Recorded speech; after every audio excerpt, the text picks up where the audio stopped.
Thanks for listening to the Protectors of the Wood Adventure Series. Support us on Patreon at Protectors of the Wood.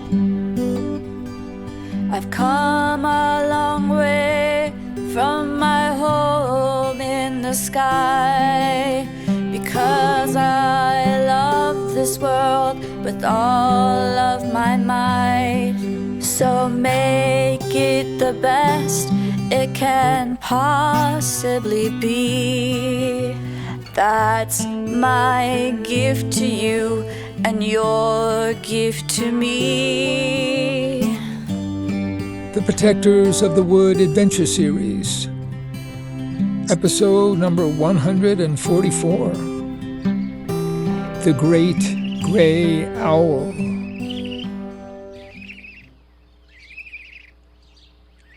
Abby and the children were all seated in the far corner of the churchyard wild area. The noise of the adults in the Sunday afternoon event seemed far away. They were trying to be silent and see any living creature who had made the wild area their home. Everyone was eager to see another creature. Crows! Crows! She pointed above them, and they heard the familiar rough voices and saw the black wings go by. Black bird! Red wings!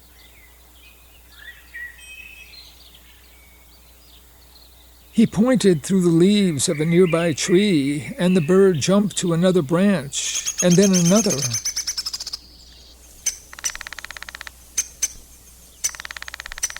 Somewhere, a woodpecker. They could hear the tapping.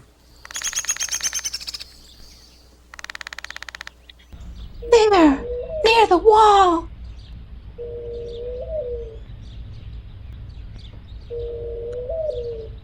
A new voice appeared among the trees.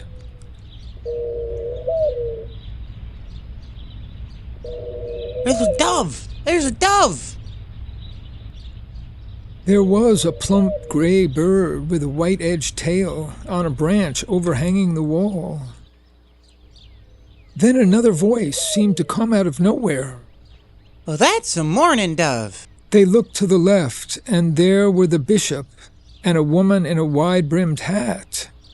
I hope you don't mind if we play too. The children looked at them in awe, as if they were visitors from another planet. A new bird call sounded very close at hand. A bubbling, grating, aggressive series of notes that repeated over and over. The woman pointed to a branch almost over their heads, where a small, plain gray bird with a flash of white on the edge of its tail leaned over them as if to express annoyance with these human intruders. House wren. The children continued to stare at the bishop and the woman, finding them a more strange and interesting sight than the birds. Abby was delighted to hear the voice of her owl. The woman looked up, startled, and crept toward the thicket, moving her head back and forth, stooping and then standing on tiptoe to get a better angle to see. She turned to the children and beckoned them forward, kneeling down and motioning to the group to do the same. She pointed into the tangle of branches and vines. The deep voice came again.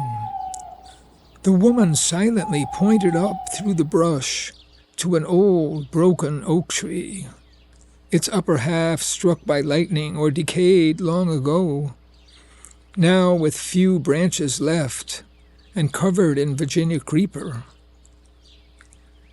There, on a horizontal branch next to the peeling bark of the thick tree, deep in the shadow of the vines, 2 yellow eyes shone forth. A shockingly large, dark and light gray striped body could barely be seen. The owl was about a yard tall, with a long tail. The children could hardly believe their eyes. None of them had ever seen anything like it. For that matter, neither Abby nor their new visitors had either. The children began to show each other, pointing for those who hadn't seen it yet. A great gray owl. Count yourselves blessed, my children. The first I've ever seen. Abby caught sight of the bird and silently backed out of the group to let the children move into her spot. She nudged right into the legs of the bishop and turned to whisper, "I'm sorry." He gave her a very warm and kindly smile. His eyes were brimming over with tears. After this high point of excitement, Abby led the group back to the open lawn. Tom Winkle was waiting there with a message from the parents to meet them at the other end of the churchyard for the soccer exhibition. The crowd had deserted the tables and shady spots to gather around the front area that Abby had left open for concerts and vendors. Phoebe had turned the space into a small soccer field. Tom led the children to the parents clustered on the sidelines, marked with cones. They squeezed in to view the action. The bishop and the woman in the wide hat stayed with them. Fred Peterson was kneeling on the sidelines and pulled Abby forward to kneel with him. She saw 4 young teenagers, Shannon, Nico, Gio, and Jasmine, standing about 10 feet apart, juggling a soccer ball back and forth. Parents and teens were taking cell phone pictures, and a young girl took photos with a fancy camera right out on the field. Phoebe had given Sule the freedom to take a close-up video. Abby was thinking, That must be Nico's new friend. She's already a part of everything. The performers sent the ball around the square, 1 touch per player, and then moved closer to send the ball around with their heads. Then they moved back again, all without the ball touching the ground. The parents gave a round of applause.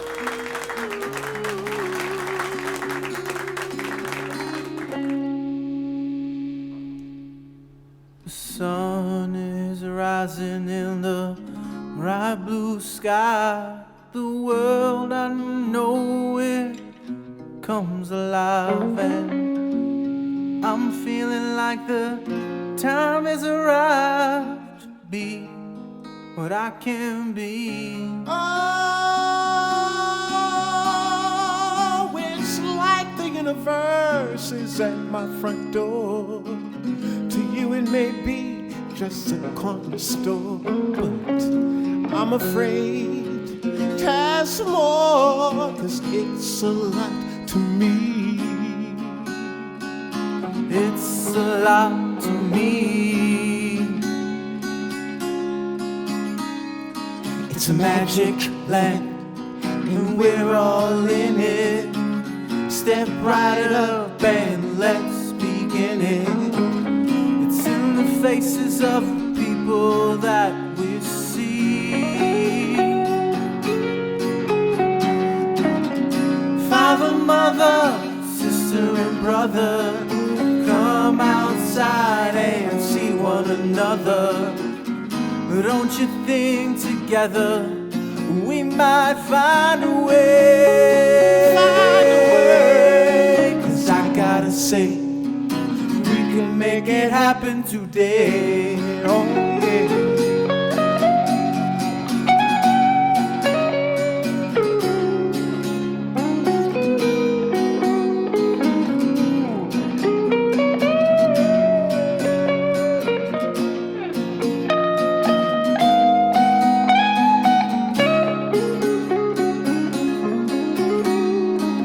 Life could be wonderful and terrible too. just about anything can happen to you. I say it matters what we do.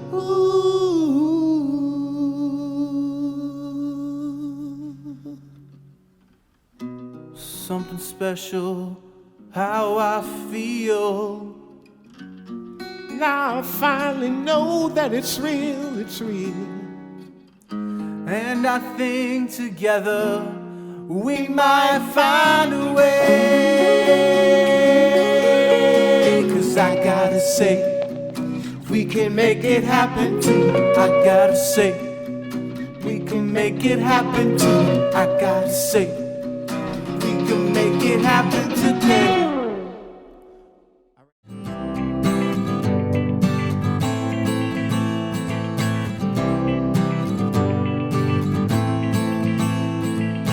Trillions of living things are everywhere around. Our lives are all planted deep into the sacred ground. There's everything to love and everything to fear. It's planet Earth in the universe and nature lives here. It's planet Earth in the universe and nature lives here. It's planet Earth in the universe and nature lives here. It's planet Earth in the universe and nature lives here. And nature lives here.